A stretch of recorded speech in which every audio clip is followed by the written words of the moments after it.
Well, hello everyone, and welcome back to a Massachusetts automotive, no, not Massachusetts, Camo's Automotive Radio Show, or the Cars Show. Just get Camo's Automotive Radio Show, Cars.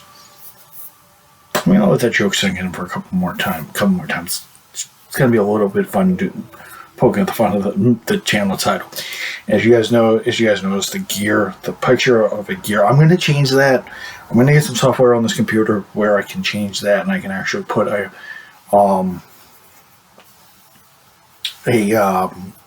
automotive, where I can put a symbol of a gear, my name, and the car show. So yeah, I wanted to come to you guys semi-live from my studio, my home, my house, to bring you guys a topic that I have been wanting to tackle since it started rolling out. So since this is automotive related, and since I'm uploading some Gran Turismo footage, I'm preparing a Aston Martin Vantage for a 3-round European Championship, and I want to be as prepared as I can be, because every time I go into a race, I'm not prepared, I'm not fast enough, and all this other stuff. So I want to do a little testing, and I'm going to be able to do that. So I just want to tackle not the racing itself. It's a fun game. So I've had it for almost a month now, and because April 4th will be almost a month. So I just want to tell you guys, I did go to the eye doctors today. I was cleared. I did go to a movie tonight, but I'll talk about that tomorrow, because since it's a I may talk about movies actually on I'll talk about movies on Tuesday, maybe on the vlog on an off day, because sometimes Tuesday is a vlog day. It's still going to be, I still haven't done it yet. Tuesday and Thursday will be alternate vlog days, and of course the Gear Change Show will be Saturday. So I've been reading comments, watching videos about, and ratings and all this other stuff about Gran Turismo 7. For those of you who do not know, there's been a bit of fiasco. There's been some hemming and hawing at the game because of a server going down, and for maintenance, and going down for 3 days, for 72 hours or something like that. And a lot of people getting pissed because they can't play the game offline. Even though it should be an offline-based game, it's not. So a lot of people are pissed about that. Actually, I have to update my... actually, this weekend, I think my...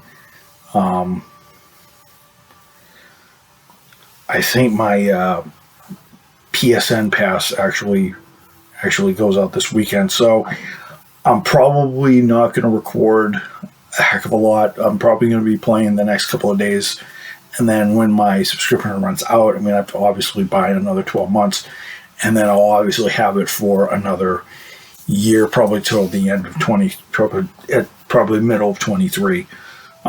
So I'll have to do that, unfortunately. So I'm probably going to have to go and get a PSN card, probably, I don't know, this weekend, probably, I don't know, Sunday. So yeah, today is the 28th is, the 29th is tomorrow, 30th is Wednesday, and Thursday, and the 1st, the 2nd. So, and the 1st, so when does my thing expire?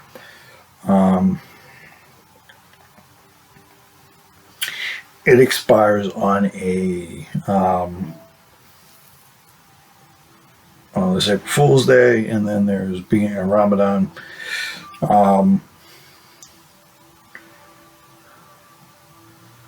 Easter is the 17th. Tax Day is the 18th. And Orthodox Easter is the 24th. What's the 15th? Good Friday, Passover, and then the 22nd is obviously Earth Day.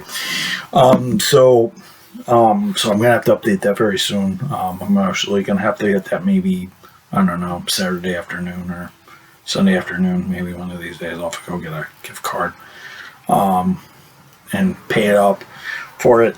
So yeah, guys. So Gran Turismo, a lot of people are probably sitting there like, why should we have to buy a subscription to go on? Why should we have to rely on online services when Gran Turismo was previously a non-online thing?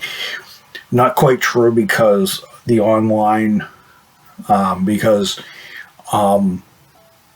you guys understand, PlayStation requires an online connection to obviously update and all this sort of stuff. So that argument is invalid, obviously, but you don't have to pay for your, well, yeah, you pay for your internet and your electricity and all that other stuff, so that's null and void. That's something you can't avoid. You know, I've been hearing comments like, oh, the macrotransactions are horrible, you have to spend this many credits to get $20 million cars and stuff like that. I just want to say this. I understand where people's arguments are coming from, and I think it has to deal with the fact that GT Sport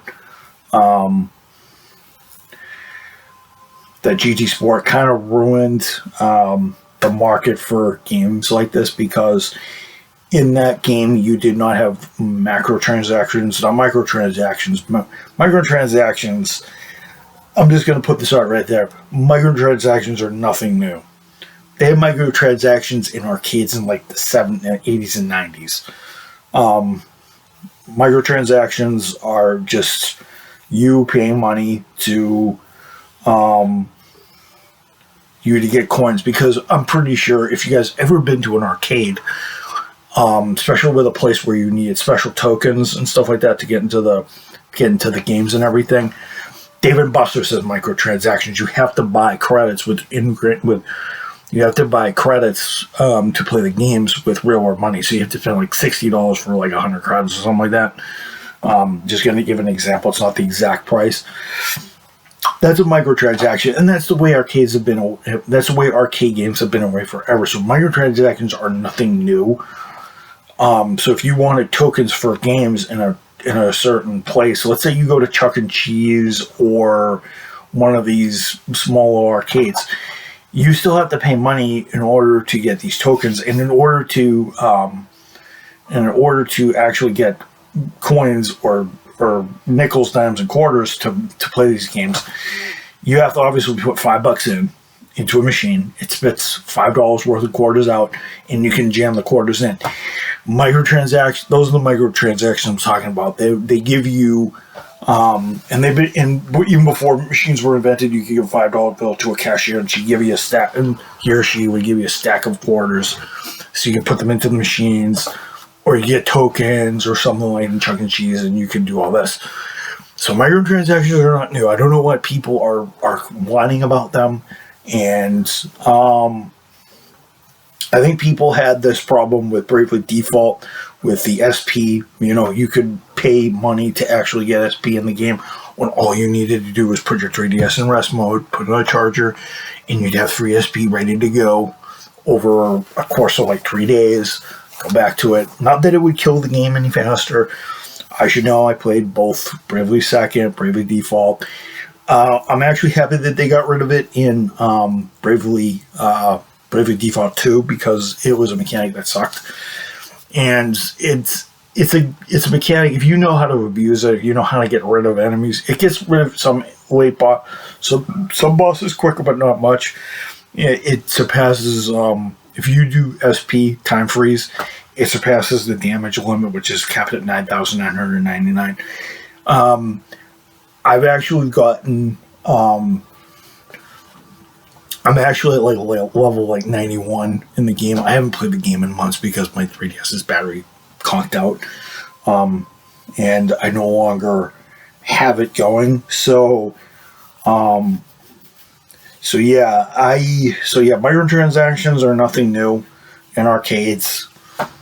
You pay $5, you get $5 worth of quarters. You guys kind of get what I'm saying. The thing is, though, It's the same way when you want to get credits in Gran Turismo. You pay $20 for 2 million credits, which is actually okay. I haven't used it yet because I don't want to do the microtransaction thing. I haven't needed to need it because the game already pays for itself. If you pace yourself and you don't spend all your credits, like if you guys started with the 1.6 million credits at the beginning of the game, you guys pace yourself and you actually use the mechanic of the game, which I'll explain in a minute, then you guys will know what I'm talking about. So for those of you who are playing the game, you guys will know that there's a couple different ways to obtain cars. Well, actually, there's only one way to. There's a couple areas to obtain cars. There's the used dealership, the brand central, and the legendary motor cars. Each one of those actually has its own price set, and some cars will cost, I don't know, 20,000, 10,000, 20,000 credits, and some used cars will cost $5,000, $6,000, $7,000, all the way up to like 20,000 credits for Porsches and BMW. For this Porsche here, Porsche 918, Porsche 917 costs like 18 million credits. You can get a Ford GT40 for 5 million credits, which is way better than 20 in the original game because, you know, they want to reflect world prices, and Haggerty's part of the whole deal. The way the game distributes cars is actually a little bit better, and you actually get the frequency you actually get these vehicles is a little bit better. It doesn't happen every single time you do a mission, but you do a little cafe book menu thing in the game. So basically what the game has you do, in order to save you credits, was it has you compete with a championship, obviously spec up a car, spend money, earn the money back, and then in order for you not to spend money on the cars next time and save it for modifications, they give you 3 cars that are going to be relevant in the next couple of championships and events. So they actually do. So Kazuya Yamaguchi said everybody is shooting Kazuya Yamaguchi down hard on this. They're like, oh, we're not able to collect the cars because we have to spend all this time grinding for cash and doing all this yada yada yada. Kaz Yamaguchi said, I don't want anybody grinding for cars. I don't want anybody doing this. I don't want anybody doing that. I want to make it enjoyable, but I also want you guys to be able to access it. That is a big fat lie. There's a truth, and there's a big lie in there, and there's a truth about that. Kazuya Yamaguchi is like any other businessman. He wants you to spend the money so that he can put it into his company, so that he can obviously run his business. And he knows, he's been around longer than anybody else. He knows what works. The microtransactions for the credits is actually not as bad as people think. I would think that in order to achieve getting all the cars in the game, you obviously need to take time, set aside time to get cars, and he kind of gives you a little bit of a leeway with this by actually giving you cars, because back when I was playing Gran Turismo, I remember I complete one championship and you get 1 car. You complete one section and you get 3 cars to choose from. So you can get 3 Camaros, 3 Mustangs, 3 hatchbacks, 3 rally cars, whatever you want to imagine. Italian cars. You can get cars. So you guys keep saying, "Oh, it's cost prohibitive. I can't do this. I can't do that." There's an Alfa Romeo 8C, which is about 450,000 credits. There's a 4C, which is about 80 credits, and then there's a Mito, which is about 30,000 credits.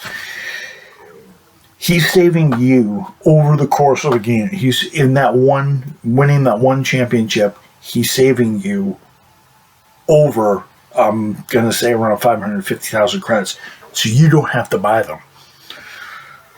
But for those who didn't buy the pre-order stuff like I did and was smart, you guys will have to buy into the microtransactions, and you guys will be at zero in no time. So you guys got to grind this out.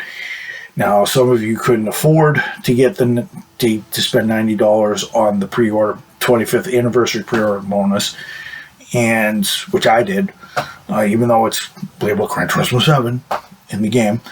I still got all the microtransactions, so there was still a glitch. I mean, I still have the packaging in the game for GT7, but I got them. But I was able to get all the pre-order bonuses, and I was able to get cars that I could use, obviously in championships and getting stuff.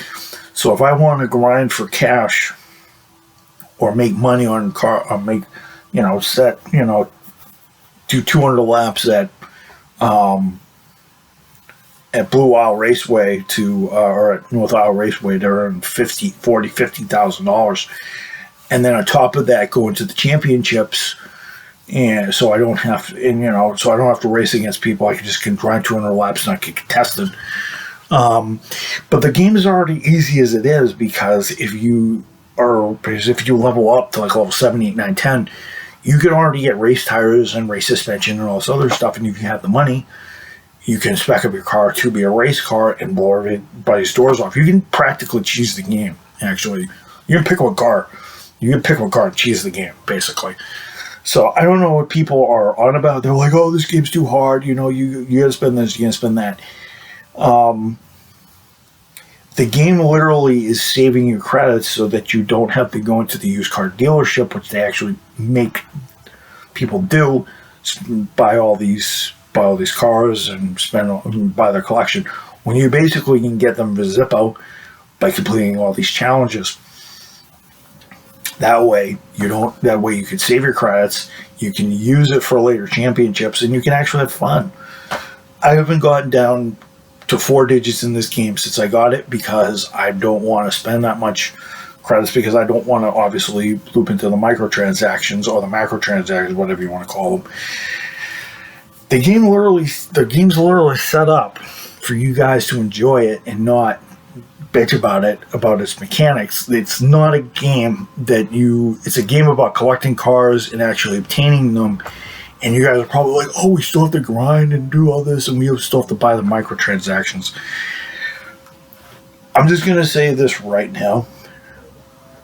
Half of the people who buy this game probably hasn't heard of the term, you need to work hard 100% to earn what you get, and you have to grind little by little and find all the little tricks to get money, to get certain things, to get goods, to get a home, to get a car, or to get health insurance, or a phone.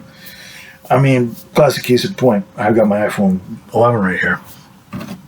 So this right here is, that is not that's not a flashlight. That is just the light reflecting off the camera lens.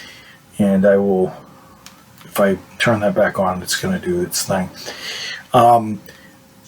This phone is $650. Well, $649 actually.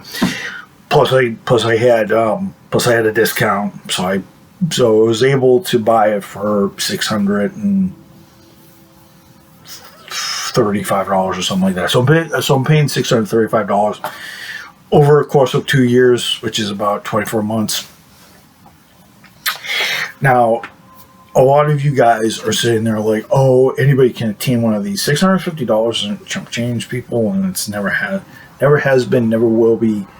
Never, ever say that, because only one of these, it shouldn't be seen as a luxury item, but you do actually have to work in order to be able to finance the ownership of one of these, because you have to pay your bill, with Verizon can be anywhere from like $50 to $100, maybe even more if you're just on the line. My bill is like $100 a month, so you pay $100 a month. And of course, you need to earn income, which I do because I work a nice job, working for the union. Thank God. You have to. What I'm trying to get at is you have to grind in order to get certain things, so that you can obviously make that without having to deal with microtransactions or spending real world money. Because I'm just going to tell you this right now, I have not touched that microtransaction menu since I've got the game. Reason being is because the game actually nurtures the idea of you actually using what you received. The first championship you ever do, you can earn 3 cars. As I said, back in the day, you got 1 car. If you won 3 races in a block, you got 1 car. And you got a different card depending on what prizes you got. See, if you got bronze, of the best of the rest, you got this car. If you got silver, you got this car. And if you got gold, you got this car. And you can sell it off and everything else. And a lot of people are like, oh, you can't sell cars in Gran Turismo because it won't let you. The game will only allow you to dump them, unfortunately. And the reason why I think Kaz Yamaguchi is not doing that is because it'd be great, and everybody's like, well, if you trade cars in, you should be able to get this, you should be able to get that. I think he's going to implement it later once he felt people have gone past the storyline. People just want to toy around with cars and race this championship, race that championship, and do all this stuff. Because I know I'm going to get I'm going to get 2 years worth out of that game. People are going to want to do tuning challenges, drag challenges. People are just going to want to hang out. I mean, it's a good game to hang out in and go in a lobby and do drag racing at Laguna Seca or Daytona on one of the back stretches. People are going to want to do that.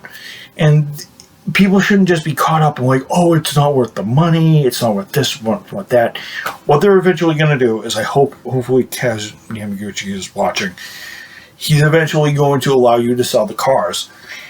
The only ones he's probably not going to allow you to probably do that with is obviously the gift cars or whatever, because obviously you got them as a gift, and he's only going to want you, because that's the way Gran Turismo has always been.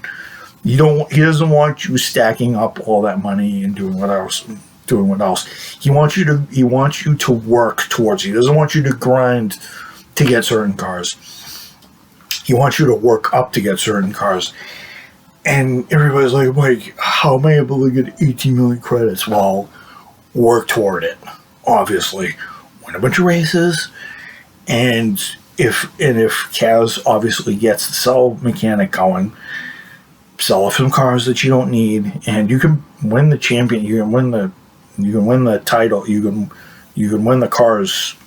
You can only win the cars once, obviously, but if you get duplicates, which I actually got, you can obviously sell those off. Great, you can obviously sell those off. You should, if it's a duplicate in your garage, you should be able to sell it off. Or if it's one you bought with your own money, you should be able to sell it with your own garage, with all the tuning prices along with it, because I want to get reimbursed, obviously, for my add-ons, obviously, but we'll see what Yamaguchi does.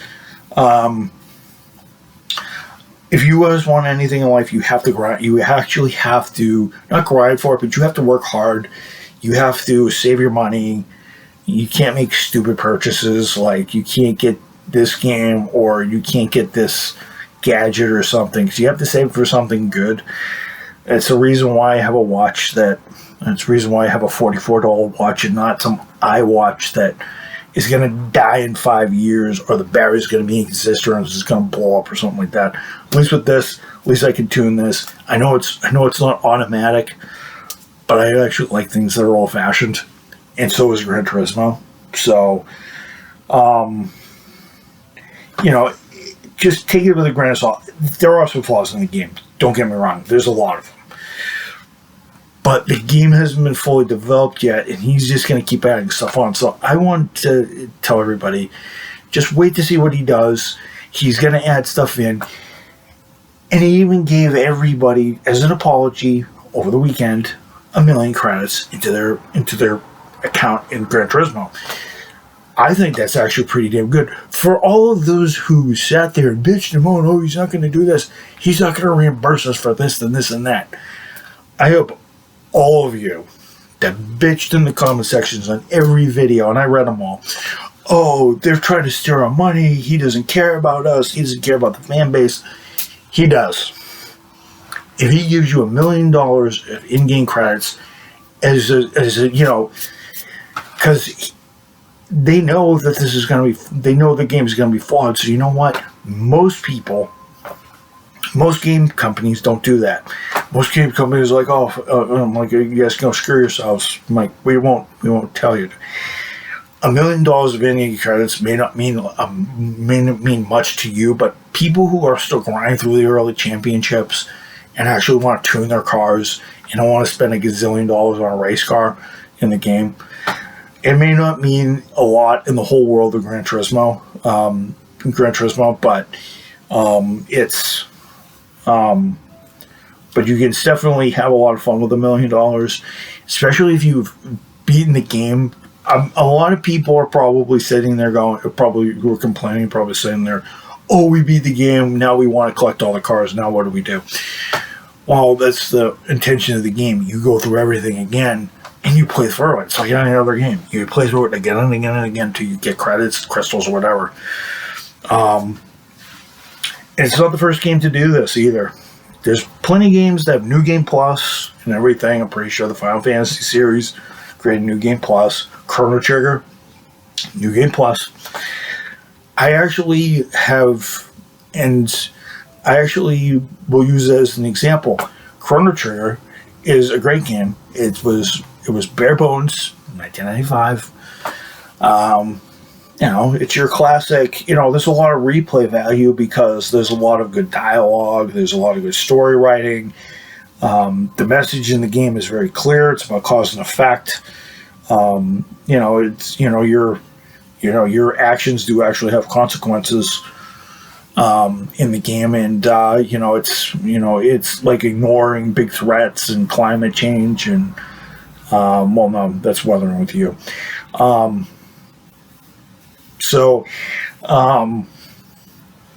It's about Gran Turismo. It was meant to be about collecting cars. It was meant to be about tuning them, finding the limits. The game's physics are good. You can feel the weight of the cars and stuff like that. I think the game I think the game's physics are very much improved. A lot of people are glazing over the fact that this thing has changed a lot. When I first played Gran Turismo in 2003, the cars stuck to the ground all the time, like they had bubble gum on their treads. The cars actually snap. The cars are actually responsive. You can feel the weight of the cars when you actually turn into a corner.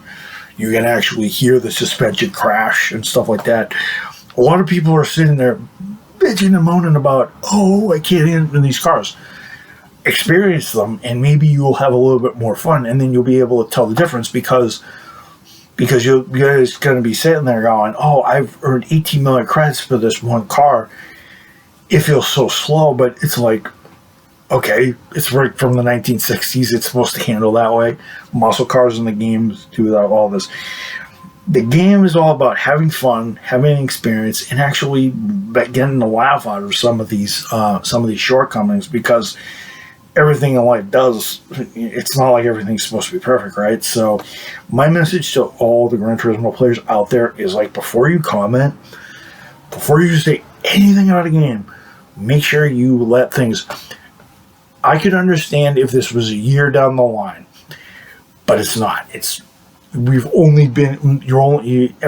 is bitching about this in the first 4 weeks. If that's the first 4 weeks of a game, you guys have lost it. And Kaz Yamaguchi, if you're out there, thank you for actually taking the time to sit in there and going, okay. And he personally even wrote a letter in the game to everybody. Not too many Codemasters won't do that. Codemasters won't do that. It took Codemasters like 3 or 4 games before they actually fixed F1. Codemasters has done that, so I'm pretty sure Polyphony's going to do that with their people. I mean, they have people come in and test these games so that they can see what they're like, but before you guys judge, before you say, oh, Yamaguchi's not going to do anything, he's power hungry, he's a Jap, he's a Jap, he's cheap, he's horrible. he can't see the fine print because he's squinty eye and all that other bull crap. The game is meant for you to earn your credits and actually find the best path to the game, to complete the game and actually have fun with it, so that when you win all the championships, you actually know what to goddamn do. So I just want everybody to just sit back and say, just watch what you guys say about Yamaguchi, Paul Foney, and all that other stuff, because you guys don't know what they're going to do. They're going to add on some great stuff. I'm pretty sure that he's not happy I'm pretty sure that he's not happy that people are basically taking his work that him and his team have put together over a number of years. Gran Turismo Sport was a stepping stone into GT7. He gave us that so we wouldn't sit there like, oh, he doesn't care about the fan base. He just wants us all to rot and spend our money and all this yada yada yada. He does care, and he does actually want you to have a decent experience.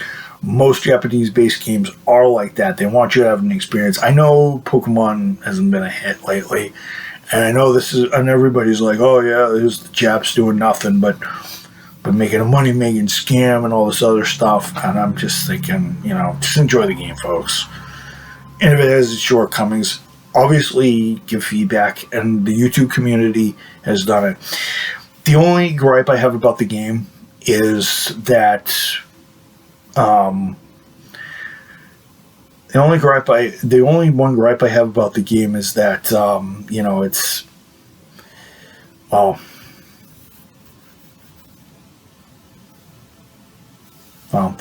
what's one gripe I have about the game? I wish it was a little harder. I wish there were some limits in some of the races, so I couldn't put racing tires on the cars and blow everybody's doors off. I think the races are a little too easy for a Gran Turismo veteran. For the younger players, I think it's because I got the pre-order bonuses and I was actually able to spend money on cars and get a jump start and and everything like that. So, but for those of you who had to start with the 20,000 credit limit and had to build your way up with a used car and stuff like that, everybody has a different path to how they achieve something. I just got a bit of a jump start because I want to enjoy the game more, and I just wish that there were some more restrictions and more BOP restrictions in the game, in some of the races going forward, or they're changed a little bit, in the future, because now I know Sport was introduced and Sport has the bounds of performance, but yeah, I think some of the races are a little too easy, but that's just me. Don't get me wrong, Kazuya Yamaguchi, he's a great visionary. He's awesome. He's a great maker of these games, and he's a great creator. He's on the same level as he's on the great level of Satoshi Kon, Miyazaki, who does the Studio Ghibli, and Akira Toriyama, and a bunch of these other people that do,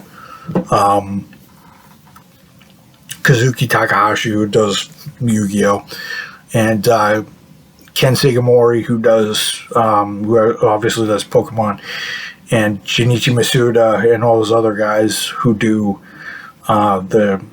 great stuff. These are great names in the Japanese gaming industry and known worldwide for their brilliance. So it takes a long time for them to put the game together. I'm actually happy that Kaz didn't rush GT7 and gave us a game that was, it may not be complete, but at least he gave us a game that could whet our appetite for what's to come and for what he's going to do later. So I am happy that he kind of took this route. A lot of people are kind of pissed that he took this route, but it's just something that they got to do. And GT Sport had its problems, GT6 had its problems, GT5 has problems, GT Prologue, GT4 had its problems. All the Gran Turismos had their problems. So, and they may not be, may not be complete games, but at least he's going to give a product, because he knows that over time he doesn't want to give them too much. He doesn't want to give players too much content, because it's overwhelming, and people won't actually be able to get a lot done, because if you give them too much, then people are going to be overwhelmed, like, oh, I won't complete this game. I like his approach, actually. A lot of people may curse it. A lot of people may say, oh, this sucks. These macrotransactions.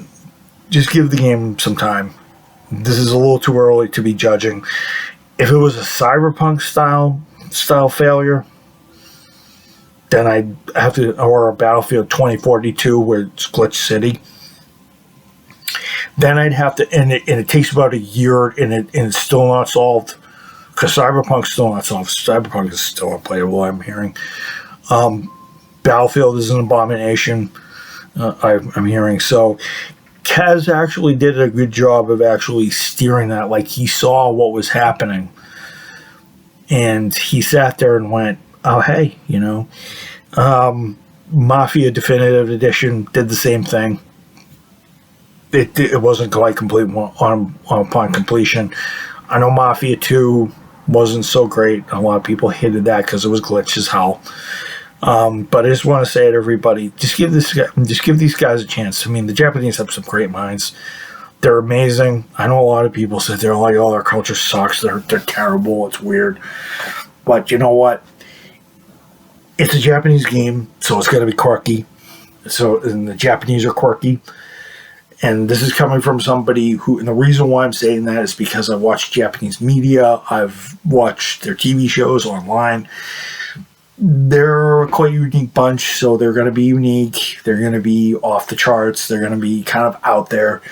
They always have been. They always will be, because, they're the land of the rising sun. I mean, these are the people that kind of bombed us on our back door almost 80 years ago. Almost 80 odd years ago. So, yeah.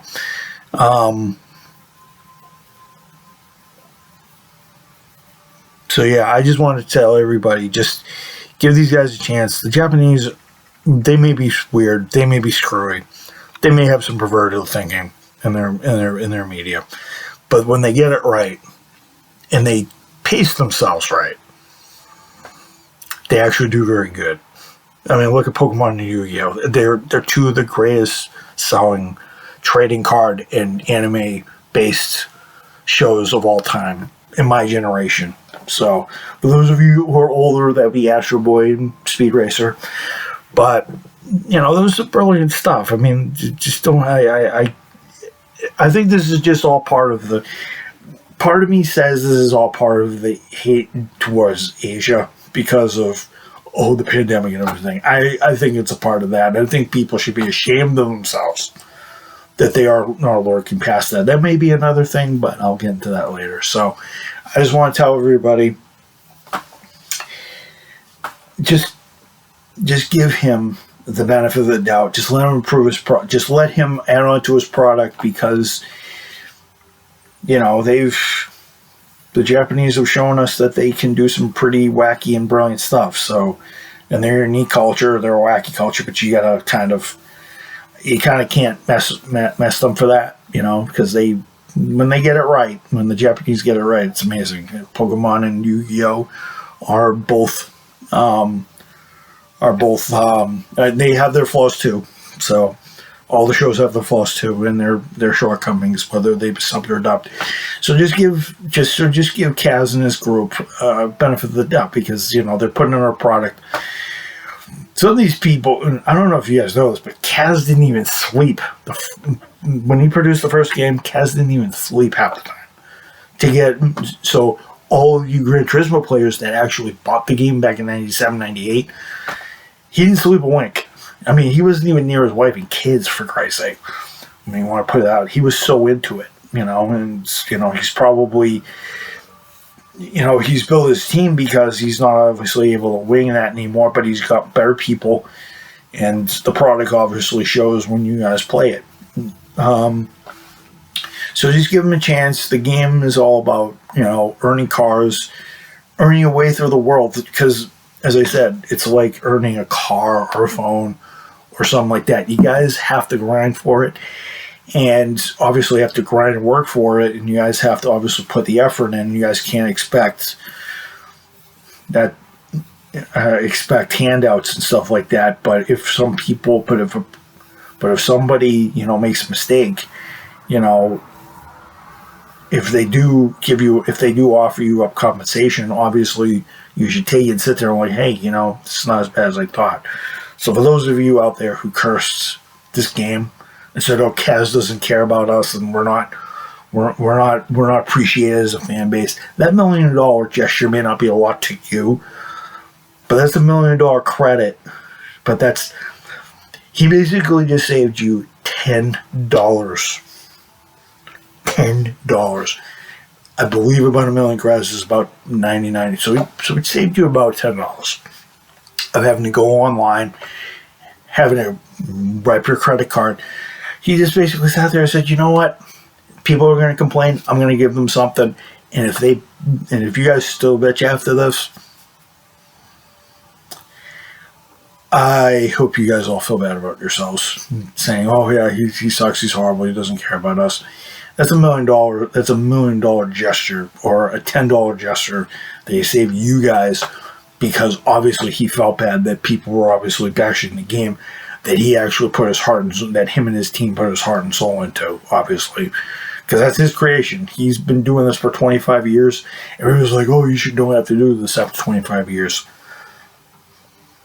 Nothing's set in stone. And at the end of the day, people that spent $60, $70, $80, $90, who's dumb here? Who's dumb at the end of the day? Kaz, who actually apologized and actually gave you guys compensation, or you guys who spent $60, $60, $70, $80 on a game and cursed it? Just give them a chance. All right, this is Mike Mo signing out here for a Gear Change Show, here for a Gear Change Show style rant. This is episode 306. I'll see you guys later, and I hope you guys have a good week. I'm starting tomorrow, my new work week at 10 tomorrow, so I hope you guys enjoy this 42, 43, or 44-minute rant. So about just actually taking into account just who does this here. Just, the game is meant for you guys to enjoy it, to grind through, and well, not grind through, but actually gives you stepping stones in order to achieve what you guys need to achieve, and then expect expansions so you guys can enjoy the game a little bit better. But yeah, just give the game another shot, because 5 weeks in and you guys are bitching, it's not good. Like, come on. As usual, everybody, long live America. God bless America. Long live America. Long live everybody's souls that we've lost due to the COVID natural causes. Also pray for all my friends. Let them all stay strong. I will see you guys tomorrow for my movie review, or my movie thoughts on The Lost City. I will see you guys later, and peace out.